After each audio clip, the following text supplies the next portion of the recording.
संविधान निर्माण में बाबा साहेब डॉक्टर भीमराव अंबेडकर का योगदान। अंग्रेजों से आजादी के बाद भारत के पास सबसे गंभीर समस्या देश को चलाने की थी।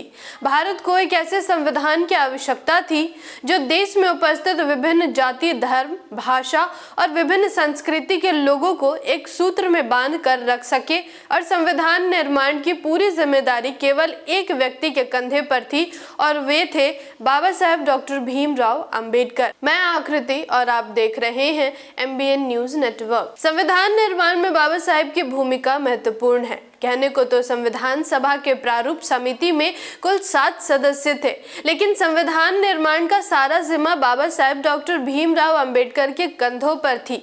खराब स्वास्थ्य रहने के बाद भी बाबा साहब ने एक ऐसा संविधान बनाकर राष्ट्रपति को सौंपा जैसे संविधान की कल्पना की गई थी। एक ऐसा संविधान जो विभिन्नताओं से भरे इस देश को एक सूत्र में बांध कर रख सके। बाबा साहब की योग्यता व सूझबूझ को देखते हुए उन्हें संविधान सभा के प्रारूप समिति का अध्यक्ष बनाया गया।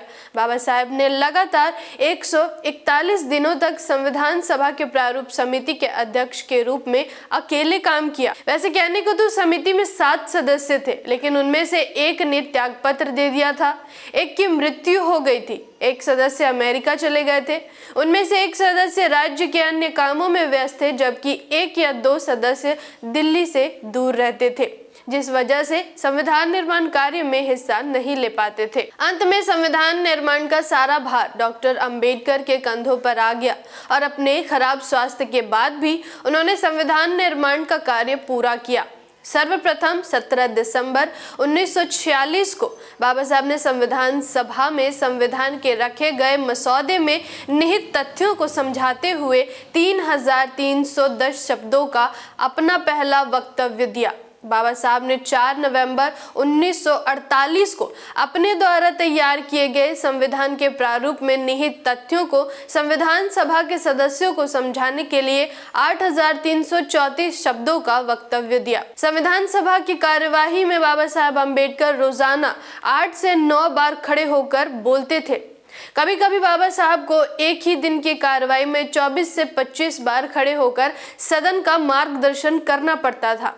खराब स्वास्थ्य के बाद भी बाबा साहब ने 2 वर्ष 11 महीने 18 दिन के मेहनत के बाद देश के लिए एक ऐसे संविधान का निर्माण किया जो देश को एक सूत्र में बांधकर रखने वाला था। बाबा साहब ने 25 नवंबर 1949 को संविधान सभा में संविधान के गुण, दोष, प्रकृति, भविष्य आदि को विस्तार से समझाते हुए सभी राजनीतिक विचारधारा के सदस्यों का एवं अपने सहयोगियों का धन्यवाद करते हुए 3900 शब्दों का अंतिम भाषण दिया। इसके अगले दिन यानी 26 नवंबर 1949 यानी संविधान दिवस को बाबा साहब ने 395 अनुच्छेद एवं 8 अनुसूचियों वाले भारत के संविधान को भारत के प्रथम राष्ट्रपति को सौंपा था।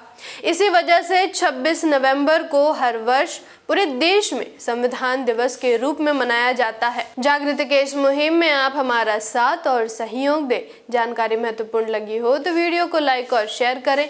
साथ ही हमारी अगली वीडियो सबसे पहले देखने के लिए चैनल को सब्सक्राइब करके बेल आइकन को प्रेस जरूर करें।